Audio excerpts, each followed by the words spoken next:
वाहिगुरू जी का खालसा वाहिगुरू जी की फतेह। मैं आस करदा तुसी सारे तंदुरुस्त होवोगे, ठीक ठाक होवोगे। अज रूबरू होने की जिहड़ी वजह वो ये है कि साडे संयुक्त किसान मोर्चे ने, साडी लीडरशिप ने एक नवा प्रोग्राम दिता या नवे प्रोग्राम दिते आ। आउण वाले दिनां च किसानी मोर्चे नूं, साडे जिहड़े मोर्चे नूं गांह ਵਧਾਉਣ वास्ते या चलाउण वास्ते हुण ये गल इस करके जरूरी है क्योंकि इस मसले नाल, इस मुद्दे नाल, साडे संघर्ष नाल असीं जुड़े हुए हैं। लड़ाई किसानी तक कल्ली सीमित नहीं है, लड़ाई साडी होंद दी आ, लड़ाई साडी पछाण दी आ, लड़ाई साडे वास्ते साडियां वो जमीनां दी आ जिहदे नाल साडा सभ्याचार जुड़िया होया, जिहदे नाल साडी सियासत जुड़ी हुई है, जिहदे नाल साडी माँ बोली जुड़ी है, जिहदे नाल पंजाब या उत्थे वसदे लोग उन्हां दीयां रूहां जुड़ियां। सो इन्हां गल्लां नूं समझण लई बड़े लंबे समय तो आपां गल्लां करदे आ रहे हैं, एक बिरतांत रचदे आ रहे हैं, आपदा नैरेटिव दिंदे आ रहे हैं।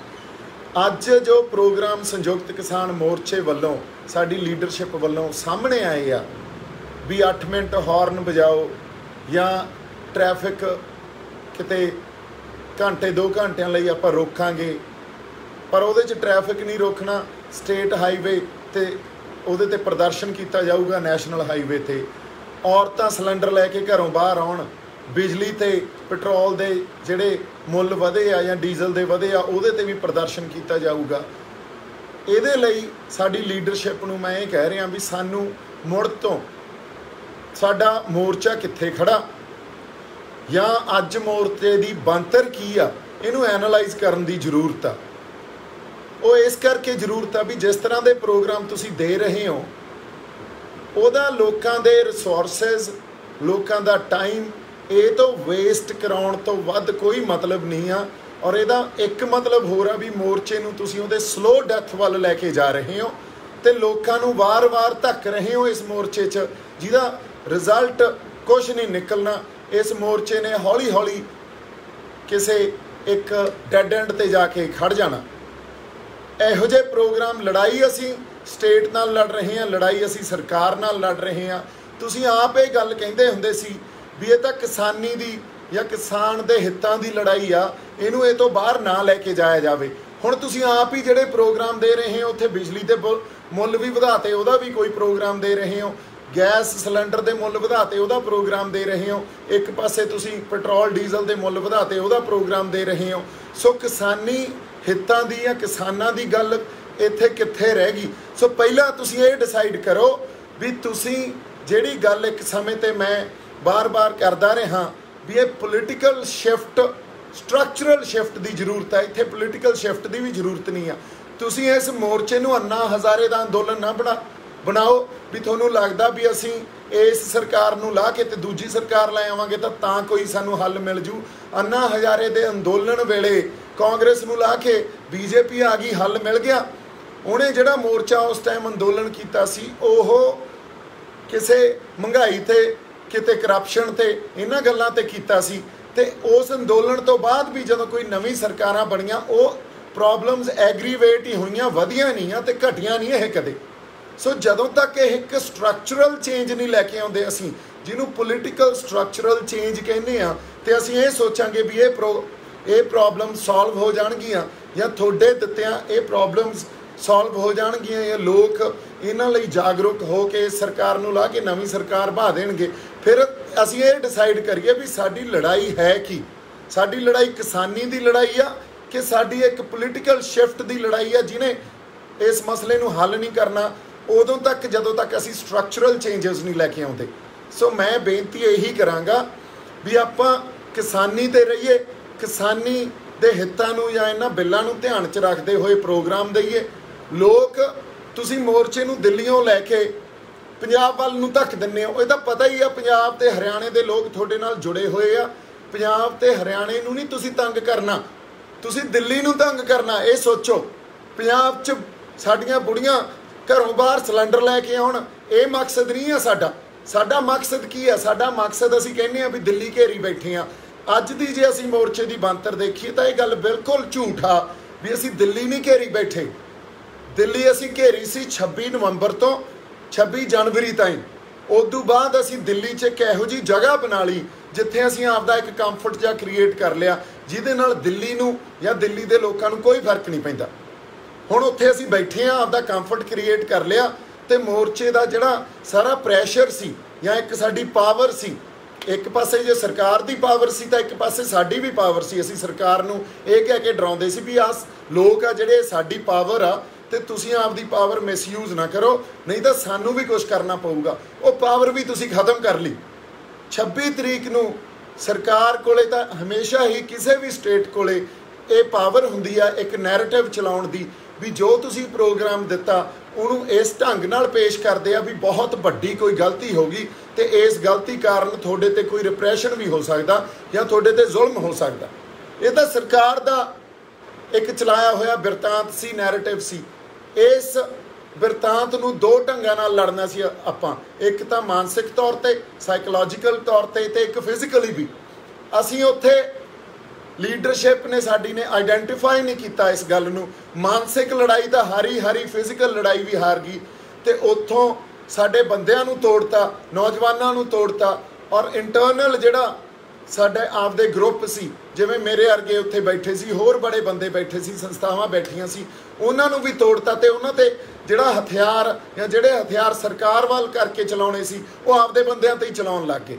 ਸੋ ਤੁਸੀਂ ਜਿਹੜੀ ਇੱਕ ਆਪਦੀ ਪਾਵਰ ਸੀ ਨਾ ਲੋਕਾਂ ਦੀ, ਉਹ ਖੋ ਲਈ, ਔਰ ਲੋਕਾਂ ਨੇ ਜਾਂ ਇਸ ਮੋਰਚੇ ਨੇ ਉਦੋਂ ਤੱਕ ਰਿਵਾਈਵ ਨਹੀਂ ਹੋਣਾ ਜਦੋਂ ਤੱਕ ਤੁਸੀਂ ਆਪਦੀਆਂ ਗਲਤੀਆਂ ਨੂੰ ਆਈਡੈਂਟੀਫਾਈ ਨਹੀਂ ਕਰੋਗੇ, ਜਦੋਂ ਤੱਕ ਤੁਸੀਂ ਅੱਜ ਮੋਰਚੇ 'ਚ ਜੋ ਅਸੀਂ ਖੜੇ ਕਿੱਥੇ ਆ, ਸਾਡੀ ਪਾਵਰ ਕਿੱਥੇ ਆ, ਉਹਨੂੰ ਆਈਡੈਂਟੀਫਾਈ ਨਹੀਂ ਕਰੋਗੇ। ਉਦੋਂ ਤੱਕ ਜੇ ਅਸੀਂ ਕਹੀਏ ਮੋਰਚੇ ਨੂੰ ਰਿਵਾਈਵ ਕਰ ਲਾਂਗੇ ਤਾਂ ਇਹ ਸਾਡੀ ਖੁਸ਼ਫਹਿਮੀ ਆ।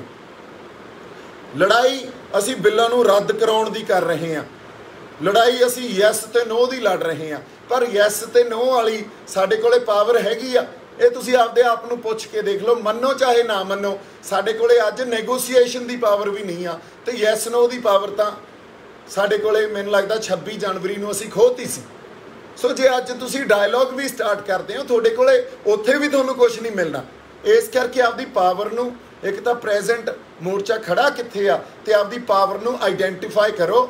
ਜਿਹੜਾ ਬੰਦਾ ਤੁਹਾਨੂੰ ਕੋਈ ਚਾਰ ਗੱਲਾਂ ਆ ਕੇ ਕਹਿੰਦਾ ਔਰ ਤੁਹਾਡੇ ਪ੍ਰੋਗਰਾਮ ਦਿੱਤੇ ਹੋਏ ਉਹਦੇ ਬਾਰੇ ਕੋਈ ਐਨਾਲਾਈਜ਼ ਕਰਕੇ ਤੁਹਾਨੂੰ ਗੱਲ ਦੱਸਦਾ, ਉਹਨੂੰ ਤੁਸੀਂ ਇਹ ਨਾ ਸਮਝੋ ਵੀ ਇਹ ਬੀਜੇਪੀ ਦਾ ਬੰਦਾ, ਤੁਸੀਂ ਇਹੀ ਗੱਲਾਂ ਕਹਿ ਕੇ ਬੀਜੇਪੀ ਦਾ ਬੰਦਾ, ਇਹ ਪਲਾਂਟਡ ਬੰਦਾ। ਮੈਂ ਤਾਂ ਦੂਰ ਬੈਠਾ, ਜੇ ਮੈਂ ਪਿੰਡਾਂ 'ਚ ਜਾ ਕੇ ਲੋਕਾਂ ਨੂੰ ਲਾਮਬੰਦ ਕਰ ਰਿਹਾ ਸੀ, ਤੁਹਾਡੇ ਉਹ ਹਜਮ ਨਹੀਂ ਹੋਇਆ। ਜੇ ਮੈਂ ਪੰਜਾਬ 'ਚ ਰਹਿ ਕੇ ਉੱਥੇ ਲੋਕਾਂ ਨੂੰ ਮਿਲਦਾ ਜਾਂ ਮੋਰਚੇ 'ਚ ਆਉਣਾ, ਤੁਹਾਡੇ ਉਹ ਹਜਮ ਨਹੀਂ ਹੁੰਦਾ। ਔਰ ਇਕੱਲਾ ਮੈਂ ਹੀ ਨਹੀਂ, ਡਾਕਟਰ ਸਵਾਈਮਾਨ ਸਿੰਘ ਵਰਗੇ, ਡਿਬਡਵਾ ਸਾਹਿਬ ਵਰਗੇ, ਹੋਰ ਸਾਡੀਆਂ ਸਿੱਖ ਸੰਸਥਾਵਾਂ, ਤੁਸੀਂ ਜਿਸ ਤਰ੍ਹਾਂ ਉੱਥੋਂ ਇੱਕ ਸਿੱਖ ਸਪਿਰਿਟ ਨੂੰ ਮਾਈਨਸ ਕੀਤਾ। ਆ ਚੰਡੀਗੜ੍ਹ ਉਹਦੇ ਮੰਗ ਪੱਤਰ ਦੇਣ ਗਏ ਹੋ, ਅੱਛਾ ਨੈਰੇਟਿਵ ਕੋਈ ਨਹੀਂ, ਆਈਡੀਆ ਕੋਈ ਨਹੀਂ, ਸਿਰਫ ਉੱਧਰ ਨੂੰ ਤੁਰੇ ਗਏ, ਰਾਹ 2-4 ਟੁੱਟੇ ਜਿਹੇ ਬੈਰੀਕੇਡ ਤੋੜਤੇ, ਤੇ ਸਰਕਾਰ ਨੂੰ ਆਏ ਆ ਵੀ ਇਹਨਾਂ ਦਾ ਬੈਰੀਕੇਡ ਭੰਨ ਕੇ ਖੁਸ਼ ਹੋ ਜਾਂਦੇ ਆ, ਚਲੋ ਇੰਨਾ ਹੀ ਸਹੀ। ਉੱਥੇ ਕੋਈ ਨਿਸ਼ਾਨ ਸਾਹਿਬ ਨਹੀਂ, ਉੱਥੇ ਕਿਸੇ ਤਰ੍ਹਾਂ ਦਾ ਜਿਹੜਾ ਆਪਾਂ ਇਹ ਕਹਿ ਦਈਏ ਵੀ ਜਿਹੜੇ ਝੰਡੇ ਥੱਲੇ ਜਾਂ ਜਿਹੜੇ ਝੰਡੇ ਨੇ ਤੁਹਾਨੂੰ ਦਿੱਲੀ ਜਾ ਕੇ ਬਿਠਾਇਆ ਸੀ, ਜਿਹੜੀਆਂ ਫੌਜਾਂ ਨੇ ਤੁਹਾਨੂੰ ਦਿੱਲੀ ਜਾ ਕੇ ਬਿਠਾਇਆ ਸੀ, ਉਹਨਾਂ ਫੌਜਾਂ ਦੀ ਕੋਈ ਮੌਜੂਦਗੀ ਨਹੀਂ ਸੀ ਉੱਥੇ। ਤੁਸੀਂ ਆਪਦੇ ਆਪ ਨੂੰ ਜਰਨੈਲ ਕਹਿੰਦੇ ਹੋ, ਜਰਨੈਲ 26 ਨਵੰਬਰ ਨੂੰ ਪਿੱਛੇ ਸੀ ਤੇ ਫੌਜਾਂ ਅੱਗੇ ਸੀ, ਜਰਨੈਲ ਨੂੰ ਤਾਂ ਅੱਗੇ ਹੋਣਾ ਚਾਹੀਦਾ ਨਾ, ਪਰ ਫਿਰ ਵੀ ਤੁਹਾਨੂੰ ਮਾਨ ਸਨਮਾਨ ਦਿੱਤਾ, ਤੁਹਾਨੂੰ ਜਰਨੈਲਾਂ ਵਾਂਗੂ ਅੱਗੇ ਜਾ ਕੇ ਬਿਠਾਇਆ ਵੀ ਹੁਣ ਤੁਸੀਂ ਸਰਕਾਰ ਨਾਲ ਲੜੋ। ਉੱਥੇ ਸਭ ਤੋਂ ਵੱਡੀ ਗਲਤੀ ਤੁਸੀਂ ਕੀ ਕੀਤੀ, ਤੁਸੀਂ ਲੈਫਟ ਵਰਸਸ ਰਾਈਟ ਵਿੰਗ ਇੱਕ ਲੜਾਈ ਛੇੜਤੀ, ਜਦੋਂ ਕਿ ਮੋਰਚਾ ਸੈਂਟਰ 'ਚ ਰਹਿਣਾ ਚਾਹੀਦਾ ਸੀ, ਪਰ ਨਹੀਂ, ਉਹ ਪੂਰਾ ਲੈਫਟ ਵਾਲੀ ਧਿਰ ਉੱਥੇ ਹਾਵੀ ਹੋ ਗਈ। ਸੋ ਲੈਫਟ ਨੂੰ ਜਿਹੜਾ ਸਪੋਰਟ ਕਰਦਾ ਸੀ ਮੀਡੀਆ ਜਾਂ ਜਿਹੜੇ ਲੋਕ ਉਹ ਮੋਰਚੇ ਨੂੰ ਸਪੋਰਟ ਕਰਨ ਲੱਗ ਗਏ, ਜਿਹੜੇ ਰਾਈਟ ਵਿੰਗ ਨੂੰ ਜਾਂ ਸਰਕਾਰ ਨੂੰ ਸਪੋਰਟ ਕਰਦਾ ਸੀ ਮੀਡੀਆ ਤੇ ਲੋਕ ਉਹ ਸਰਕਾਰ ਨੂੰ ਸਪੋਰਟ ਕਰਨ ਲੱਗ ਗਏ। ਅਸੀਂ ਇੰਟਰਨੈਸ਼ਨਲ ਜਿੰਨਾ ਪ੍ਰੈਸ਼ਰ ਬਿਲਡ ਕੀਤਾ ਸੀ ਮੋਰਚੇ ਦਾ, ਔਰ ਇੰਟਰਨੈਸ਼ਨਲ ਪ੍ਰੈਸ਼ਰ ਉਦੋਂ ਤੱਕ ਹੀ ਬਿਲਡ ਸੀ ਜਦੋਂ ਤੱਕ ਤੁਸੀਂ ਇਹਨੂੰ ਮੋਰਚੇ ਨੂੰ ਸੈਂਟਰ ਸਪੇਸ 'ਚ ਰੱਖਿਆ, ਜਦੋਂ ਤੱਕ ਉੱਥੇ ਸਿੱਖ ਸਪਿਰਿਟ ਰਹੀ ਆ ਔਰ ਮੋਰਚਾ ਚੜ੍ਹਦੀ ਕਲਾ 'ਚ ਰਿਹਾ, ਤੁਸੀਂ ਉਹਨੂੰ ਵੀ ਉੱਥੋਂ ਮਾਈਨਸ ਕਰਤਾ। ਅੱਜ ਦੀ ਡੇਟ 'ਚ ਮੈਨੂੰ ਇੱਕ ਗੱਲ ਦਾ ਜਵਾਬ ਆਪਦੀਆਂ रूहां तो आपदे अंदरों पुछ के देख लो, या साडी किसान यूनियन दे वो बंदे जिहड़े मेरे ते अटैक करदे आ, दे देण भी मोर्चा चढ़दी कला च जदों मोर्चा सीगा, सानू मोर्चा दस्सण दी जरूरत नहीं सी भी चढ़दी कला च। मैं ये गल्लां तां कर रहा, वो साडा साझा मोर्चा, साडे सांझे स्टेक्स इनवॉल्वड आ, सानू एक एनालाइज करनी चाहिदी आ, गल नूं पड़चोल करनी चाहिदी आ, उदों बाद इनू मोर्चे नूं रिवाइव करने वास्ते गांह नूं तुरना चाहिदा। जिहो जिहे प्रोग्राम अज दित्ते आ, 8 मिनट हॉर्न बजाओ, तुहानूं पता इहदा मतलब की आ, कोई इहदे तो अचीव की होऊगा, या इस गल तो सरकार डर जू असीं यस नो दी लड़ाई जित जांगे। साडे कोले तां नैगोसीएशन दी पावर भी है नहीं, अज साडे नाल तां नैगोशीएट भी नहीं कर रहे हो। सो इन्हां गल्लां नूं विचारना, इन्हां गल्लां नूं समझना बड़ा जरूरी आ। असीं दिल्ली नूं घेरी नहीं बैठे, अज असीं दिल्ली 'च एक जगह जी बनाई बैठे आ जिहदे नाल सरकार नूं कोई फर्क नहीं पैंदा। फिर चड़ूनी साहब वर्गे बंदे आके ये कह दिंदे आ भी मेरा सजैशन ये आ, असीं हत्थ बन के दिल्ली नूं जाइए, असीं दिल्ली दे अंदर मार्च करिए। बाई जी गल ये आ भी असीं पीसफुल मोर्चा चला रहे हैं, चलो मान ली गल, पर असीं गुलाम तो नहीं है ना। गुलामां अर्गे प्रोग्राम तो ना दिओ, भिखारियां अर्गे प्रोग्राम तो ना दिओ भी हत्थ बन के दिल्ली नूं होलो। भिखारियां नूं कुछ नहीं मिलदा हुंदा, बैगर्स कांट बी चूजर्स। सो हक लैणे पैंदे हुंदे आ, हक कदे भी सरकार नहीं दिंदी, सानू कदे भी आपदी विक्टरी वो नहीं देऊगी, सानू आपदी विक्टरी आप क्रिएट करनी पऊगी। जे तुसीं उत्थे पीसफुल दा मतलब भी उहदा मिसइंटरप्रेट करते हो तो यह लीडरशिप नूं सोचनी चाहिए है गल। मेरे ख्याल च प्रोग्राम वो दिओ जिहदे नाल एक बारी फिर नौजवान वर्ग तुहाडे नाल जुड़े, जिहदे नाल नौजवानी जिहड़ी नौजवानी ने इस मोर्चे च रंग बन्ने सी, जिहने इस मोर्चे च एक ग्लैमर पैदा कीता सी, जिहड़ा एक साडा प्रैशर ग्रुप सी सरकार ते, उस अकॉर्डिंगली प्रोग्राम देने चाहिए आ। तुसीं प्रैशर कुकर वांगू वर्क ना करो भी थल्ले लोकां दा प्रैशर पैंदा ते सीटी उत्ते चक दिंदे हो ते एक टुटिया जिहा कोई प्रोग्राम दे जाने हो ते उस प्रोग्राम ते लोकां नूं भी ये आ भी असीं देते प्रोग्राम हुण आ करिए आपां, उहदे नाल होना कुछ नहीं। असीं आपदी जिहड़ी ये कह लो भी स्लो डैथ वाल वध रहे हैं, एक डैड एंड ते जाके खड़े हो जाएंगे, आपदे रिसोर्सिस वेस्ट कर रहे हैं। असीं कितना पैसा वेस्ट करता, उत्थे कितना टाइम वेस्ट करता, असीं उत्थे सारा सियाल लंघाता, सारी गर्मी लंघाती, साडे पल्ले की पिया। ये एग्जाम्पल्स ना दिओ भी मोर्चे तो 2-2 साल चलते होंदे आ। अज दा जिहड़ा युग आ ना, अज दा युग कम्यूनीकेशन दा युग आ, अज दा युग आ जिहड़ा वो बड़ा फास्ट आ। जिन्नी जल्दी लोग अटैच होंदे आ उन्नी जल्दी डिटैच भी होंदे आ। सरकार तां चाहुंदी आ भी ये हौली हौली डिटैच हो जाण ते मोर्चा इत्थों खत्म हो जाए, ते तुसीं उस गल नूं गांह वधावा दे रहे हो। 26 जनवरी नूं देखो तुसीं किवें मानसिक लड़ाई हारे, किवें फिजिकल लड़ाई हारे, ते जिहड़े हथियार सरकार ते चलाउणे सी वो साडे बंदियां ते चलाउण लग गए। तुहाडे कोले की अधिकार सी भी तुसीं उत्थों बंदियां दा सोशल बाईकाट दी कॉल दिओ? तुसीं किवें डिकटेटर हो? डिकटेटर तां मोदी आ, मोदी दी रजीम आ। फिर एक डिकटेटर बन के तां डिकटेटर नाल ना लड़ो ना।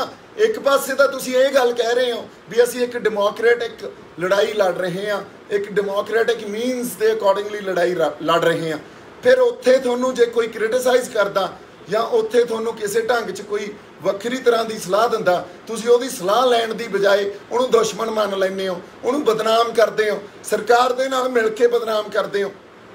सो डिकटेटर बन के जे तुसीं कहोगे सरकार नाल लड़ोगे या उस उन्हां बंदियां नाल लड़ोगे भी जिहड़े डिकटेटरशिप आप कर रहे आ, फिर तां नहीं लड़ाई लड़ी जानी। ये तां वो गल होगी भी एक मोदी रजीम आ या मोदी अंपायर आ, ते मोदी अंपायर भी किसी की गल नहीं सुनती, उन्होंने भी किसी की परवाह नहीं। तो इत्थे तुसीं भी एक अंपायर दे अंडर अंपायर चला रहे हो, थोनू भी किसी की गल नहीं सुननी पसंद, तो तुसीं भी किसी की परवाह नहीं करते भी इत्थे जे उही बोलू जिन्हों असीं बोलन देवांगे। एक पुलिसिंग चला रखी है उत्थे, अदरवाइज स्टेज तो फड़ के ला दिंदे हो, अदरवाइज उत्थे उही बैठूगा जिन्हों तुसीं चाहोगे, अदरवाइज बंदे मारने पैण, बंदियां नूं बदनाम करना पवे, बंदियां ते आपदे दुखी तिक्की दे बंदे ये ला के उन्हां दे अगेंस्ट इंटरव्यूज़ देनियां पैण। जे 26 जनवरी नूं कुछ गलत होया सी तां लीडरशिप चों कोई जेल क्यों नहीं गया? होर कोई बंदा मोहरियां चों जेल क्यों नहीं गया? कला दीप सिद्धू जेल जाके आया, ये क्यों बई? एक इस करके क्योंकि वो सिर्फ सरकार का चलाया हुआ नैरेटिव सी। तुसीं आपदा बंदा अंदर कराया, जे तुसीं खड़ जांदे तुहाडा बंदा अंदर नहीं होना सी। चलो कोई गल नहीं, मैं अंदर जा आया, पर बाकियां दियां जिवें बाहरों बाहर बेलां होईयां वो इस करके होईयां भी उत्थे गलत कुछ नहीं होया सी, वो इस करके नहीं होईयां भी वो मोदी दे बंदे आ। तो उन्होंने कुछ गलत नहीं किया तो गलत कुछ भी नहीं होया सी। साडे जुगराज दी बेल भी बाहरों बाहर हो गई, देख लो तुसीं, जिहड़े बंदे ने खाली पोल ते जाके झंडा लाया। ਇਹਦਾ मतलब कानून भी ये कहता भी असी गलत कुछ नहीं किया सी, वो जज भी मन गई। सो तुसीं उस वेले किड्डा वड्डा नैरेटिव चला के तुसीं बंदियां दा नुकसान नहीं किया, मोर्चे का नुकसान किया। अज मेरी लीडरशिप नूं अपील आ, इकट्ठे होके असी सारे इकट्ठे होके पड़चोल करिए तो कोई प्रोग्राम इहो जिहे दईए जिथे असी मुड़ के वापस फिर बंदियां नूं ते यूथ नूं वापस मोर्चे 'च असी जोड़ सकीए। ਉਹਦੇ ਲਈ ਉਹਨਾਂ ਨੇ ਉਦੋਂ ਤੱਕ ਨਹੀਂ ਆਉਣਾ ਜਦੋਂ ਤੱਕ ਤੁਸੀਂ ਆਪਦੀਆਂ ਗਲਤੀਆਂ ਦਾ ਅਹਿਸਾਸ ਨਹੀਂ ਕਰਦੇ ਤੇ ਤੁਸੀਂ ਇਹ ਨਹੀਂ ਕਹਿੰਦੇ ਵੀ ਨਹੀਂ ਤੁਸੀਂ ਸਾਡੇ ਲਈ ਇੰਪੋਰਟੈਂਟ ਹੋ। ਰਾਜੇਵਾਲ ਸਾਹਿਬ ਵਰਗੇ ਆ ਕੇ ਇਹ ਗੱਲ ਕਹਿ ਦਿੰਦੇ ਆ ਵੀ ਪਰਚੇ ਹੀ ਪੈਂਦੇ ਹੁੰਦੇ ਆ, ਹੋਰ ਇੱਥੇ ਕਿਹੜਾ ਹਾਰ ਪੈਂਦੇ ਆ। ਬਾਈ ਜੀ ਇਹ ਇਨਸੈਂਸਿਟਿਵ ਗੱਲਾਂ ਹੁੰਦੀਆਂ, ਗੱਲਾਂ ਨੂੰ ਸਮਝੋ। ਇੱਕ ਲੀਡਰਸ਼ਿਪ ਤੋਂ ਬੰਦਾ ਹਮੇਸ਼ਾ ਇਹ ਚਾਹੁੰਦਾ ਵੀ ਉਹਦੀ ਪਿੱਠ ਤੇ ਇੱਕ ਥਾਪੀ ਦਿੱਤੀ ਜਾਵੇ ਵੀ ਕੋਈ ਨਹੀਂ ਯਾਰ ਤੂੰ ਸਾਡਾ ਸੋਲਜਰ ਆ ਤੇ ਅਸੀਂ ਖੜੇ ਆ ਨਾਲ। ਇੰਨੀ ਗੱਲ ਹੀ ਹੁੰਦੀ ਆ, ਹੋਰ ਕੁਛ ਨਹੀਂ। ਇੰਨੀ ਗੱਲ ਤੇ ਹੀ ਬੰਦੇ ਬੜਾ ਕੁਛ ਕਰ ਜਾਂਦੇ ਆ, ਪਰ ਇਹ ਅਸੀਂ ਗੱਲ ਹੀ ਨਹੀਂ ਕਰਨੀ। ਇੱਥੇ ਤਾਂ ਹਰ ਬੰਦੇ ਨੂੰ ਅਸੀਂ ਬਦਨਾਮ ਕਰਕੇ ਉਸ ਬੰਦੇ ਨੂੰ ਇਸ ਢੰਗ ਨਾਲ ਪੇਸ਼ ਕਰ ਦੇਣਾ ਵੀ ਉਹ ਗਦਾਰੀ ਦੇ ਸਰਟੀਫਿਕੇਟ ਵੰਡ ਦਿੱਤੇ ਜਾਂਦੇ ਆ। ਯੋਗੇਂਦਰ ਯਾਦਵ ਸਾਨੂੰ ਸਭ ਨੂੰ ਪਤਾ ਲੱਗ ਗਿਆ ਵੀ ਉਹ ਪਲਾਂਟਡ ਬੰਦਾ, ਸਾਨੂੰ ਸਭ ਨੂੰ ਪਤਾ ਲੱਗ ਗਿਆ ਵੀ ਉਸ ਬੰਦੇ ਨੇ ਜਿੰਨਾ ਨੁਕਸਾਨ ਕੀਤਾ ਉਹ ਸਰਕਾਰ ਵੀ ਨਹੀਂ ਕਰ ਸਕੀ। ਉਹਦੀ ਅਗਵਾਈ 'ਚ ਤੁਸੀਂ ਅੱਜ ਵੀ ਬੈਠੇ ਹੋ, ਅੱਜ ਵੀ ਉਹਦੀ ਅਗਵਾਈ 'ਚ ਪ੍ਰੋਗਰਾਮ ਦਿੰਦੇ ਹੋ। ਐਡੀ ਤੁਹਾਡੀ ਕੀ ਮਜਬੂਰੀ ਆ ਵੀ ਜੋਗਿੰਦਰ ਯਾਦਵ ਕੱਢਿਆ ਕਿਉਂ ਨਹੀਂ ਗਿਆ ਹਜੇ ਤਾਈਂ? ਸੋ ਮੋਰਚੇ ਨੂੰ ਤੁਸੀਂ ਸਰਕਾਰ ਦੇ ਢੰਗਾਂ ਕਰਕੇ ਜਾਂ ਉਹਨਾਂ ਦੇ ਅਨੁਸਾਰ ਚਲਾ ਰਹੇ ਹੋ ਕਿ ਲੋਕਾਂ ਖਾਤਰ ਚਲਾ ਰਹੇ ਹੋ? ਪਹਿਲਾਂ ਇਸ ਗੱਲ ਨੂੰ ਕਲੀਅਰ ਕਰੋ ਪਲੀਜ਼। ਸੋ ਜਿਹੜੀ ਗੱਲ ਇਹ ਜਿਹੜਾ ਮੋਰਚਾ ਸੀ ਨਾ, ਇਹ ਸਰਕਾਰ ਦੇ ਖਿਲਾਫ ਲਾਇਆ ਸੀ ਆਪਾਂ। ਮੋਰਚਾ ਅਗੇਂਸਟ ਈਚ ਅਦਰ ਨਹੀਂ ਲਾਇਆ ਸੀ ਵੀ ਇੱਕ ਦੂਜੇ ਦੇ ਖਿਲਾਫ ਆਪਾਂ ਮੋਰਚਾ ਲਾਤਾ। ਮੇਰੀ ਤੁਹਾਨੂੰ ਬੇਨਤੀ ਆ, ਜਿਹੜੀ ਸਰਕਾਰ ਦੇ ਖਿਲਾਫ ਆਪਾਂ ਮੋਰਚਾ ਲਾਇਆ ਇਹਨੂੰ ਉਸ ਸਰਕਾਰ ਦੇ ਖਿਲਾਫ ਹੀ ਲੜਾਈ 'ਚ ਸਾਨੂੰ ਲੱਗਣਾ ਚਾਹੀਦਾ, ਆਪਦੇ ਇੱਕ ਦੂਜੇ ਦੇ ਖਿਲਾਫ ਨਹੀਂ ਲੜਾਈ ਲੜਨੀ ਚਾਹੀਦੀ। ਅਗਲੀ ਗੱਲ ਮੈਂ ਜਿਹੜੀ ਇੱਕ ਗੱਲ ਹੋਰ ਕਰਦਾ ਵੀ ਇੰਟਰਨਲ ਕੌਨਫਲਿਕਟ ਹਰ ਤਰ੍ਹਾਂ ਦੇ ਮੋਰਚਿਆਂ 'ਚ ਹੁੰਦੇ ਆ। ਇੰਟਰਨਲ ਕੌਨਫਲਿਕਟ ਅੱਜ ਤੱਕ ਦੁਨੀਆ 'ਚ ਜਿੱਥੇ ਵੀ ਅੰਦੋਲਨ ਹੋਏ ਆ ਉਹਦੇ 'ਚ ਇੰਟਰਨਲ ਕੌਨਫਲਿਕਟ ਹੁੰਦੇ ਆ। ਔਰ ਜਿਹੜੇ ਇੰਟਰਨਲ ਕੌਨਫਲਿਕਟ ਹੁੰਦੇ ਆ, ਇੱਕ ਧਿਰ ਕੁਛ ਹੋਰ ਸੋਚ ਰਹੀ ਹੁੰਦੀ ਆ, ਦੂਜੀ ਧਿਰ ਕੁਛ ਹੋਰ ਸੋਚ ਰਹੀ ਹੁੰਦੀ। ਇਹ ਕੌਨਫਲਿਕਟ ਤੁਹਾਡੇ ਆਪਸ 'ਚ 32 ਜਥੇਬੰਦੀਆਂ 'ਚ ਵੀ ਹੋਣਗੇ, ਪਰ ਅਸੀਂ ਉਹਨਾਂ ਤੋਂ ਇੱਕ ਦੂਜੇ ਦੇ ਆਈਡੀਆਜ਼ ਲੈਂਦੇ ਆ, ਫਿਰ ਉਹਨਾਂ ਦੇ ਜੇ ਮੋਰਚੇ ਲਈ ਉਹ ਲਾਹੇਵੰਦ ਆ ਜਾਂ ਉਹ ਪ੍ਰਭਾਵਸ਼ਾਲੀ ਆ ਉਹਨਾਂ ਨੂੰ ਯੂਜ਼ ਕਰਦੇ ਆ, ਨਾ ਕਿ ਅਸੀਂ ਇਹ ਤੈਅ ਕਰ ਦਿੰਦੇ ਆ ਵੀ ਉਹ ਬੰਦਾ ਸਾਡਾ ਦੁਸ਼ਮਣ ਆ ਤੇ ਉਹ ਗਦਾਰ ਆ ਤੇ ਉਹ ਮੋਰਚੇ 'ਚ ਪਲਾਂਟਡ ਬੰਦਾ। ਔਰ ਆਧਾਰ ਕੁਛ ਵੀ ਨਹੀਂ ਹੋਣਾ ਇਸ ਗੱਲ ਦਾ। ਇੱਕ ਪੁਰਾਣੀ ਚੋਣਾਂ ਦੀ ਫੋਟੋਆਂ ਤੁਸੀਂ ਦਿਖਾ ਕੇ, ਇਹਦਾ ਸਭ ਨੂੰ ਪਤਾ ਵੀ ਉਹ ਚੋਣਾਂ ਵੇਲੇ ਦੀਆਂ ਫੋਟੋਆਂ ਸੀ ਮੇਰੀਆਂ, ਉਹ ਦਿਖਾ ਕੇ ਤੁਸੀਂ ਐਡਾ ਲੰਬਾ ਸੰਘਰਸ਼ੀ ਕਿਸੇ ਖਾਤੇ ਹੀ ਨਹੀਂ ਪਾਉਣਾ। ਤੇ ਉਹ ਬੰਦੇ ਨੂੰ ਇਸ ਢੰਗ ਤੱਕ ਸਰਕਾਰ ਨੇ ਵੀ ਅੱਜ ਇਨਕਮ ਟੈਕਸ ਤੋਂ ਲੈ ਕੇ, ਅੱਜ ਮਿਊਨਿਸਪਲ ਕਾਰਪੋਰੇਸ਼ਨ ਤੋਂ ਲੈ ਕੇ, NIA ਤੋਂ ਲੈ ਕੇ, ਹੋਰ ਕ੍ਰਾਈਮ ਬ੍ਰਾਂਚ ਤੋਂ ਲੈ ਕੇ ਉਹ ਇੰਨਾ ਤੰਗ ਕਰ ਰੱਖਿਆ ਵੀ ਉਹਨੂੰ ਪਹਿਲਾਂ ਤਾਂ ਬਦਨਾਮ ਕਰ ਦਿਓ, ਫਿਰ ਇਹਨੂੰ ਆਈਸੋਲੇਟ ਕਰ ਦਿਓ, ਤੰਗ ਕਰ ਦਿਓ, ਤਾਂ ਕਿ ਇਹ ਤੰਗ ਹੋ ਕੇ ਇਹ ਕਹੇ ਵੀ ਯਾਰ ਮੈਂ ਤਾਂ ਇਕੱਲਾ ਰਹਿ ਗਿਆ, ਤੁਸੀਂ ਹੁਣ ਐ ਤਾਂ ਹੀ ਮਰਾਓ ਆਪਦੀ। ਨਵੇਂ ਬੰਦੇ ਨੂੰ ਤੁਸੀਂ ਖੜਾ ਹੀ ਨਹੀਂ ਕਰਨ ਦੇਣਾ, ਉਹਨੂੰ ਸਪੇਸ ਹੀ ਨਾ ਦੇਣਾ। ਇਹ ਤੁਹਾਡਾ ਜਿਹੜਾ ਇੱਕ ਢੰਗ ਬਣਿਆ ਹੋਇਆ ਨਾ, ਇਹ ਸੈਕਟੇਰੀਅਨ ਜਿਹੜੇ ਬਣੇ ਹੋਏ ਹੋ ਤੁਸੀਂ, ਇਹ ਪੰਜਾਬ ਦਾ ਨੁਕਸਾਨ ਕਰਾ ਰਹੀ ਆ ਗੱਲ। ਅੱਜ ਪੰਜਾਬ 'ਚ ਨਵੀਆਂ ਪੋਲੀਟੀਕਲ ਪਾਰਟੀਜ਼ ਆ ਕੇ ਕਿਸੇ ਲੜਨ ਵਾਲੀ, ਚੋਣਾਂ ਲੜਨ ਵਾਲੀ ਧਿਰ ਨੇ ਇਹ ਗੱਲ ਨਹੀਂ ਕਹੀ ਵੀ ਅਸੀਂ ਜੇ ਸਾਡੀ ਸਰਕਾਰ ਬਣੀ ਤਾਂ ਅਸੀਂ ਕਿਸਾਨ ਬਿੱਲਾਂ ਨੂੰ ਰੱਦ ਕਰਾਵਾਂਗੇ ਜਾਂ ਇਸ ਲੜਾਈ 'ਚ ਤੁਹਾਡਾ ਸਾਥ ਦੇਵਾਂਗੇ। ਕਿਸੇ ਨੇ ਨਹੀਂ ਕਹੀ। ਲਓ ਸਾਨੂੰ ਗੱਲਾਂ ਕੀ ਕਰੀ ਜਾਂਦੇ ਆ ਕਿ ਤੁਹਾਨੂੰ ਸਿੱਖ ਚਿਹਰਾ ਦੇਵਾਂਗੇ ਜਿਹੜਾ CM ਹੋਊਗਾ। ਸਿੱਖ ਚਿਹਰਾ ਤਾਂ ਸਾਡਾ PM ਵੀ ਰਿਹਾ, ਸਿੱਖ ਚਿਹਰਾ ਤਾਂ ਸਾਡਾ ਰਾਸ਼ਟਰਪਤੀ ਵੀ ਰਿਹਾ, ਉਦੋਂ ਹੋਮ ਮਿਨਿਸਟਰ ਵੀ ਰਿਹਾ, ਔਰ ਉਦੋਂ ਤਾਂ ਸਾਡੇ ਤੇ ਜੈਨੋਸਾਈਡ ਹੋਇਆ।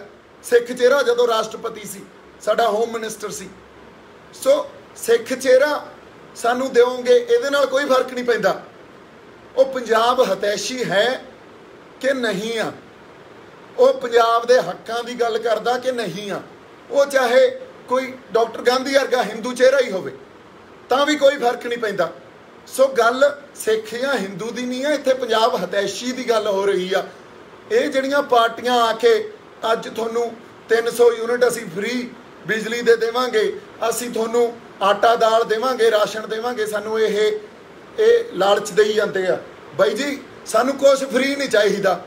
ਤੁਸੀਂ ਆ ਕਰੋ, ਲੋ ਕੇਜਰੀਵਾਲ ਨੂੰ ਕਹਿ ਦਿਓ ਤੂੰ ਦਿੱਲੀ ਦਾ ਚੀਫ ਮਿਨਿਸਟਰ ਆ, ਦਿੱਲੀ ਤੇਰੇ ਅੰਡਰ, ਅੱਜ ਜਿੰਨਾ ਪਾਣੀ ਦਿੱਲੀ ਨੂੰ ਸਾਡਾ ਗਿਆ, ਜਿੰਨਾ ਉਹਦਾ ਪੈਸਾ ਬਣਦਾ ਸਾਡਾ ਉਹੀ ਦੇ ਦਿਓ, ਸਾਨੂੰ ਹੋਰ ਕੁਛ ਨਹੀਂ ਚਾਹੀਦਾ, ਅਸੀਂ ਆਪੇ ਬਿਜਲੀ ਜਾਂ ਤਾਂ ਪੈਦਾ ਕਰ ਲਾਂਗੇ ਜਾਂ ਖਰੀਦ ਲਾਂਗੇ। ਤੂੰ ਸਾਨੂੰ ਭਿਖਾਰੀ ਬਣਾਏਂਗਾ? ਯਾਰ ਤੁਹਾਨੂੰ ਪਤਾ ਤੁਸੀਂ ਕਿਹੜੀ ਕੌਮ ਨਾਲ ਮੱਥਾ ਲਾਈ ਬੈਠੇ ਹੋ? ਆ ਜਿਹੜੀਆਂ 2-4 ਤੁਸੀਂ ਆਟੇ ਬੋਰੀ ਦੀਆਂ ਥੈਲੀਆਂ ਭਰੀ ਬੈਠੇ ਹੋ, ਸਾਰੀ ਉਮਰ ਤਾਂ ਤੁਹਾਨੂੰ ਖਵਾਈ ਗਏ। ਤੁਸੀਂ ਸਾਨੂੰ ਰਾਸ਼ਨ ਫ੍ਰੀ ਦਿਓਗੇ, ਸਾਨੂੰ ਬਿਜਲੀ ਫ੍ਰੀ ਦਿਓਗੇ, ਸਾਰੀ ਉਮਰ ਹੋ ਗਈ ਤੁਹਾਨੂੰ ਸਾਨੂੰ ਲੁੱਟਦਿਆਂ ਨੂੰ, ਸਾਡੇ ਪੰਜਾਬ ਦੇ ਰਿਸੋਰਸਿਸ ਨੂੰ ਲੁੱਟਦਿਆਂ ਨੂੰ। ਸਾਡਾ ਧਰਤੀ ਨੂੰ, ਸਾਡੇ ਲੋਕਾਂ ਨੂੰ, ਸਾਡੇ ਪੰਜਾਬ ਨੂੰ ਤੁਸੀਂ ਕਲੋਨੀਅਲ ਸਟੇਟ ਬਣਾ ਰੱਖਿਆ। ਜਿਵੇਂ ਅੰਗਰੇਜ਼ ਇਸ ਦੇਸ਼ ਨੂੰ ਚਲਾਉਂਦੇ ਸੀ, ਇਹ ਖਿੱਤੇ ਨੂੰ ਚਲਾਉਂਦੇ ਸੀ ਵੀ ਇੱਥੋਂ ਲੁੱਟ ਖਸੁੱਟ ਕਰੋ, ਉਵੇਂ ਹੀ ਤੁਸੀਂ ਸਾਡੇ ਪੰਜਾਬ ਨਾਲ ਵਤੀਰਾ ਕਰਦੇ ਹੋ ਵੀ ਇਹ ਕਾਲੋਨੀ ਆ ਸਾਡੀ, ਇਹ ਸਾਡਾ ਹਿੱਸਾ ਨਹੀਂ ਆ, ਇਹਦੇ ਰਿਸੋਰਸਿਸ ਨੂੰ ਲੁੱਟੋ। ਇੱਥੇ ਜਿਹੜੇ ਨੈਚੁਰਲ ਰਿਸੋਰਸਿਸ ਆ ਉਹਨਾਂ ਨੂੰ ਵੀ ਲੁੱਟੋ, ਇੱਥੇ ਹਿਊਮਨ ਰਿਸੋਰਸਿਸ ਨੂੰ ਵੀ ਲੁੱਟੋ। ਸੋ ਤੁਸੀਂ ਕਿਹੜੀਆਂ ਪੋਲੀਟੀਕਲ ਪਾਰਟੀਆਂ ਦੀਆਂ ਗੱਲ ਕਰਦੇ ਹੋ? ਫਿਰ ਕਹਿੰਦੇ ਆ, ਅੱਛਾ ਬੜੇ ਲੋਕ ਇਹ ਗੱਲ ਕਹਿੰਦੇ ਆ ਵੀ ਦੀਪ ਸਿੱਧੂ ਜਿਹੜਾ ਉਹਦੀ ਸਮਝ ਨਹੀਂ ਆਉਂਦੀ। ਸਮਝ ਤੁਹਾਨੂੰ ਕਿੱਥੋਂ ਆਵੇ? ਦੀਪ ਸਿੱਧੂ ਦੀ ਸਮਝ ਉਹਨੂੰ ਆਊਗੀ ਜਿਹੜਾ ਪੋਲੀਟੀਕਲ ਸਟਰਕਚਰਲ ਚੇਂਜ ਦੀ ਗੱਲ ਕਰੂਗਾ, ਜਿਹੜਾ ਇਹ ਕਹੂਗਾ ਜਦੋਂ ਤੱਕ ਅਸੀਂ ਪੂਰਾ ਇੱਥੇ ਸ਼ਿਫਟ ਨਹੀਂ ਲੈ ਕੇ ਆਉਂਦੇ, ਇੱਕ ਸਟਰਕਚਰਲ ਸ਼ਿਫਟ। ਆ ਜਿਹੜੀਆਂ ਪਾਰਟੀਆਂ ਦੀਆਂ ਫਿਰਦੀਆਂ ਬੀਜੇਪੀ, ਕਾਂਗਰਸ, ਅਕਾਲੀ, ਆਮ ਆਦਮੀ ਪਾਰਟੀ, ਇਹਨਾਂ ਤੋਂ ਖਹਿੜਾ ਨਹੀਂ ਛਡਾਉਂਦੇ, ਉਦੋਂ ਤੱਕ ਜੇ ਅਸੀਂ ਕਹੀਏ ਵੀ ਉੱਥੇ ਕੋਈ ਅਸੀਂ ਭਲਾ ਕਰ ਦਾਂਗੇ, ਉਹ ਨਹੀਂ ਹੋ ਸਕਦਾ। ਥੋੜੇ ਦਿਨਾਂ ਬਾਅਦ ਆਪਾਂ 2-3-4 ਗੱਲਾਂ ਹੋਰ ਕਰਨੀਆਂ ਬੜੀਆਂ ਜ਼ਰੂਰੀ ਆ। ਥੋੜੇ ਦਿਨਾਂ ਬਾਅਦ ਇੱਕ ਪੋਲੀਟੀਕਲ ਆਈਡੀਆ ਜੋ ਪੰਜਾਬ ਦਾ ਹੋਣਾ ਚਾਹੀਦਾ ਉਹ ਮੈਂ ਜਨਤਕ ਕਰੂੰਗਾ। ਉਸ ਪੋਲੀਟੀਕਲ ਆਈਡੀਏ ਨਾਲ ਜਿਹੜਾ ਮਰਜ਼ੀ ਲੀਡਰ ਖੜਦਾ ਹੋਵੇ, ਜਿਹੜੀ ਮਰਜ਼ੀ ਪਾਰਟੀ ਖੜਦੀ ਹੋਵੇ, ਨੈਸ਼ਨਲ ਪਾਰਟੀ ਤੋਂ ਬਿਨਾਂ, ਉਹ ਪਾਰਟੀ ਨੂੰ ਆਪਾਂ ਆਉਣ ਵਾਲੀਆਂ ਚੋਣਾਂ 'ਚ ਕਹਾਂਗੇ ਵੀ ਬਾਈ ਜੀ ਅਸੀਂ ਤੁਹਾਡੇ ਨਾਲ ਆ। ਉਹਦੇ 'ਚ ਸਾਡੇ ਪਾਣੀਆਂ ਦਾ ਮਸਲਾ ਹੋਊ, ਉਹਦੇ 'ਚ ਸਾਡਾ ਪ੍ਰਵਾਸ ਹੋਊ, ਉਹਦੇ 'ਚ ਸਾਡਾ ਜਿਹੜਾ ਇਹ ਕਹਿ ਲਓ ਵੀ ਖੁਦ ਮੁਖਤਿਆਰੀ ਦਾ ਮਸਲਾ ਹੋਊਗਾ, ਵੱਧ ਅਧਿਕਾਰਾਂ ਦੀ ਗੱਲ ਹੋਊਗੀ। ਸੋ ਜੋ ਪੰਜਾਬ ਦੇ ਮਸਲੇ ਆ ਅਸੀਂ ਉਸ ਜਾਂ ਉਹਦੇ 'ਚ ਸਾਡੀ ਮਾਂ ਬੋਲੀ ਦਾ ਮਸਲਾ ਹੋਊਗਾ, ਉਹਦੇ 'ਚ ਸਾਡੇ ਇਨਵਾਇਰਨਮੈਂਟ ਦਾ ਮਸਲਾ ਹੋਊਗਾ। ਅਸੀਂ ਕਿਸਾਨੀ ਦੀ ਜ਼ਮੀਨਾਂ ਨੂੰ ਤਾਂ ਬਚਾਈ ਜਾਂਦੇ ਆ। ਅੱਜ ਦੇ ਟਾਈਮ ਸਾਰੀਆਂ ਜਿਹੜੀਆਂ ਵੱਡੀਆਂ ਇਨਵਾਇਰਨਮੈਂਟਲ ਏਜੰਸੀਜ਼ ਆ ਉਹਨਾਂ ਨੇ ਇਹ ਗੱਲ ਕਹਿਤੀ ਵੀ ਆਉਣ ਵਾਲੇ 10 ਸਾਲਾਂ 'ਚ ਪੰਜਾਬ ਕੋਲੇ ਪਾਣੀ ਨਹੀਂ ਹੋਣਾ। ਇਸ ਗੱਲ ਦੀ ਲੜਾਈ ਕਿਸ ਬੰਦੇ ਨੇ ਲੜੀ ਆ? ਜ਼ਮੀਨਾਂ ਬਚਾ ਕੇ ਕੀ ਕਰ ਲਾਂਗੇ ਜਦੋਂ ਉਹਨੇ ਬਾਣੀ ਮਾਰੂਥਲ ਜਾਣਾ, ਉਹਨੇ ਡੈਜ਼ਰਟ ਬਣ ਜਾਣਾ। ਸੋ ਸਾਨੂੰ ਇਨਵਾਇਰਨਮੈਂਟ ਕਿੱਡਾ ਵੱਡਾ ਖਤਰਾ, ਇਹਨੂੰ ਸਾਨੂੰ ਆਈਡੈਂਟੀਫਾਈ ਨਹੀਂ ਕਰ ਸਕੇ। ਇਸ ਗੱਲ ਤੇ ਅਸੀਂ ਫੇਰ ਆਪਣੀ ਨਿੱਜ ਦੀ ਲੜਾਈ ਲੜੀ ਜਾਂਦੇ ਆ ਵੀ ਜ਼ਮੀਨਾਂ ਬਚਾ ਲਓ। ਤੁਹਾਨੂੰ ਉੱਠਣਾ ਪਊਗਾ, ਇੱਕ ਕਲੈਕਟਿਵ ਕੌਨਸ਼ੀਅਸਨੈਸ ਪੈਦਾ ਕਰਨੀ ਪਊਗੀ, ਸਾਡੀ ਕੌਮ 'ਚ ਕਲੈਕਟਿਵ ਕੌਨਸ਼ੀਅਸਨੈਸ ਪੈਦਾ ਕਰਨੀ ਪਊਗੀ। ਜਦੋਂ ਤੱਕ ਸਾਡੇ ਕੋਲੇ ਕਲੈਕਟਿਵ ਕੌਨਸ਼ੀਅਸਨੈਸ ਨਹੀਂ ਪੈਦਾ ਹੋਊਗੀ ਸਾਡੇ 'ਚ, ਉਦੋਂ ਤੱਕ ਜੇ ਅਸੀਂ ਕਹੀਏ ਵੀ ਅਸੀਂ ਆਪਦੇ ਮਸਲਿਆਂ ਨੂੰ ਨਜਿੱਠ ਲਾਂਗੇ ਜਾਂ ਪੰਜਾਬ ਨੂੰ ਦੁਬਾਰਾ ਅਸੀਂ ਸਿਰਜ ਲਾਂਗੇ, ਇਹ ਨਹੀਂ ਹੋ ਸਕਦਾ। ਸੋ ਪਲੀਜ਼ ਕਲੈਕਟਿਵ ਕੌਨਸ਼ੀਅਸਨੈਸ ਤੇ ਗੱਲ ਕਰੋ, ਇੱਕ ਸਮੂਹਿਕ ਚੇਤਨਾ ਤੇ ਗੱਲ ਕਰੋ, ਉਹਦੇ ਲਈ ਕੁਛ ਆਪਾਂ ਯਤਨ ਕਰੀਏ। ਬੜੀਆਂ ਗੱਲਾਂ ਮੈਂ ਤੁਹਾਡੇ ਨਾਲ ਕਰਤੀਆਂ। ਅਗਲੀ ਗੱਲ ਜਿਹੜੀ ਮੈਂ ਕਰੂੰਗਾ ਵੀ ਠੀਕ ਆ, ਇੱਕ ਬਿਰਤਾਂਤ ਸ਼ੰਭੂ ਮੋਰਚੇ ਤੋਂ ਲੈ ਕੇ ਅੱਜ ਤੱਕ ਇੱਕ ਨੈਰੇਟਿਵ ਮੈਂ ਥਰੋ ਕੀਤਾ, ਰਚਿਆ, ਇਹ ਫੈਲਿਆ ਵੀ ਆ। ਇਦੋਂ ਬਾਅਦ ਅਗਲੀ ਜਿਹੜੀ ਲੋੜ ਆ ਹੁਣ ਇੱਕ ਸਟਰਕਚਰ ਬਣਾਉਣ ਦੀ ਆ, ਤੇ ਮੈਨੂੰ ਐਂ ਲੱਗਦਾ ਵੀ ਇੱਕ ਸਟਰਕਚਰ ਮੈਨੂੰ ਬਣਾਉਣਾ ਪੈਣਾ, ਇੱਕ ਸਟਰਕਚਰ ਸਿਰਜਣਾ ਪੈਣਾ ਜਿਹੜਾ ਸਾਡੇ ਪੰਜਾਬ ਦਾ ਯੂਥ ਆ ਜਾਂ ਸਾਡੇ ਜਿਹੜੇ ਸੁਹਿਰਦ ਲੋਕ ਆ ਜਿਨ੍ਹਾਂ ਦੀਆਂ ਜ਼ਮੀਰਾਂ ਜਾਗਦੀਆਂ, ਜਿਹੜੇ ਉਹਨਾਂ ਬੰਦਿਆਂ ਲਈ ਉਹ ਸਟਰਕਚਰ ਪੈਦਾ ਕਰਨਾ ਪੈਣਾ। ਸੋ ਆਉਣ ਵਾਲੇ ਸਮੇਂ 'ਚ ਮੈਂ ਇਹਨਾਂ ਗੱਲਾਂ ਤੇ ਕੰਮ ਕਰ ਰਿਹਾ। ਬਾਕੀ ਮੋਰਚੇ ਦੀ ਮੈਂ ਇੱਕ ਵਾਰੀ ਫੇਰ ਇਹ ਗੱਲ ਕਰਦਾ, ਬੜੀਆਂ ਗੱਲਾਂ ਕਿਸਾਨੀ ਮੋਰਚੇ ਨੂੰ ਲੈ ਕੇ ਕਰਨ ਦੀਆਂ। ਲੀਡਰਸ਼ਿਪ ਨੂੰ ਬੇਨਤੀ ਆ, ਹਜੇ ਵੀ ਐਨਾਲਾਈਜ਼ ਕਰੋ, ਆਈਡੈਂਟੀਫਾਈ ਕਰੋ ਸਾਡੀ ਪਾਵਰ ਨੂੰ। ਅਸੀਂ ਆਪਦੀ ਪਾਵਰ ਜਦੋਂ ਤੱਕ ਸਰਕਾਰ ਨੂੰ ਨਹੀਂ ਦਿਖਾਉਂਦੇ, ਉਦੋਂ ਤੱਕ ਜੇ ਅਸੀਂ ਕਹੀਏ ਵੀ ਇਹ ਅਸੀਂ ਬਿੱਲਾਂ ਨੂੰ ਰੱਦ ਕਰਾਉਣ ਵਾਲੀ ਲੜਾਈ ਲੜ ਲਾਂਗੇ ਤਾਂ ਅਸੀਂ ਨਹੀਂ ਲੜ ਸਕਦੇ। ਜੇ ਅਸੀਂ ਜਦੋਂ ਤੱਕ ਆਪਦੇ ਲੋਕਾਂ ਨੂੰ ਇਸ ਮੋਰਚੇ ਨੂੰ ਰਿਵਾਈਵਲ ਨਹੀਂ ਕਰਦੇ, ਜੇ ਅਸੀਂ ਇਹ ਕਹੀਏ ਵੀ ਮੋਰਚਾ ਚੜ੍ਹਦੀ ਕਲਾ 'ਚ ਆ, ਇਹ ਸਾਨੂੰ ਪਤਾ ਵੀ ਆਪਦੇ ਆਪ ਨਾਲ ਧੋਖਾ ਕਰਨ ਵਾਲੀ ਗੱਲ ਆ। ਅਗਲੀ ਗੱਲ, ਅਸੀਂ ਸਾਈਕੋਲੋਜੀਕਲ ਵਾਰ ਜਿਹੜੀ ਹਾਰੀ ਬੈਠੇ ਆ, ਉਹ ਸਾਈਕੋਲੋਜੀਕਲ ਜਿਹੜਾ ਇੱਕ ਸਾਡੇ ਕੋਲੇ ਐਡਵਾਂਟੇਜ ਸੀ, ਜਾਂ ਇੱਕ ਜਿਹੜਾ ਤੁਸੀਂ ਇਹ ਕਹਿ ਲਓ ਇਸ ਵਾਰ 'ਚ ਸਾਡੇ ਕੋਲੇ ਜਿਹੜਾ ਐਡਵਾਂਟੇਜ ਸੀ, ਉਹ 26 ਨਵੰਬਰ ਤੋਂ 26 ਜਨਵਰੀ ਤੱਕ ਸੀ। 26 ਜਨਵਰੀ ਤੁਹਾਡੀ ਆਪਦੀ ਗਲਤੀ ਨੇ ਉਹ ਐਡਵਾਂਟੇਜ ਸਾਡੇ ਤੋਂ ਖੋਹ ਕੇ ਸਰਕਾਰ ਵਾਲੇ ਪਾਸੇ ਕਰਤਾ। ਅੱਜ ਸਰਕਾਰ ਸਾਡੇ ਤੇ ਹਾਵੀ ਆ, ਨਾ ਤਾਂ ਗੱਲਬਾਤ ਕਰ ਰਹੀ ਆ ਤੇ ਨਾ ਹੀ ਉਹਨਾਂ ਨੂੰ ਕੋਈ ਫਰਕ ਪੈ ਰਿਹਾ, ਨਾ ਹੀ ਦਿੱਲੀ ਨੂੰ ਫਰਕ ਪੈ ਰਿਹਾ। ਸੋ ਅਸੀਂ ਦਿੱਲੀ ਨਹੀਂ ਘੇਰੀ ਬੈਠੇ, ਐਕਚੁਅਲੀ ਦਿੱਲੀ 'ਚ ਅਸੀਂ ਘਿਰ ਗਏ ਹਾਂ। ਅੱਜ ਦੀ ਇਹ ਸਥਿਤੀ ਹੋ ਗਈ ਆ। ਸੋ ਇਹਦਾ ਰਿਵਾਈਵਲ ਵੀ ਸਾਡੀ ਲੀਡਰਸ਼ਿਪ ਤੇ ਡਿਪੈਂਡ ਆ। ਮੈਂ ਲੀਡਰਸ਼ਿਪ ਨੂੰ ਬੇਨਤੀ ਕਰਦਾ, ਇਕੱਠੇ ਬੈਠੀਏ, ਏਕੇ 'ਚ ਪੜਚੋਲ ਕਰੀਏ, ਉਦੋਂ ਬਾਅਦ ਤੁਹਾਡੀ ਅਗਵਾਈ 'ਚ ਪ੍ਰੋਗਰਾਮ ਦਈਏ ਤੇ ਇਸ ਮੋਰਚੇ ਨੂੰ ਆਪਾਂ ਰਿਵਾਈਵ ਕਰੀਏ। ਮੇਰੇ ਵੱਲੋਂ ਬਹੁਤ ਸਾਰਾ ਪਿਆਰ ਤੇ ਸਤਿਕਾਰ। ਆਉਣ ਵਾਲੇ ਸਮੇਂ 'ਚ ਆਪਾਂ ਬੜੀਆਂ ਹੋਰ ਗੱਲਾਂ ਕਰਾਂਗੇ। ਜਿਉਂਦੇ ਵਸਦੇ ਰਹੋ, ਔਰ ਪ੍ਰਮਾਤਮਾ ਅਕਾਲ ਪੁਰਖ ਵਾਹਿਗੁਰੂ ਤੁਹਾਨੂੰ ਚੜ੍ਹਦੀ ਕਲਾ 'ਚ ਰੱਖੇ, ਤੰਦਰੁਸਤੀਆਂ ਬਖਸ਼ੇ। ਵਾਹਿਗੁਰੂ ਜੀ ਕਾ ਖਾਲਸਾ, ਵਾਹਿਗੁਰੂ ਜੀ ਕੀ ਫਤਿਹ।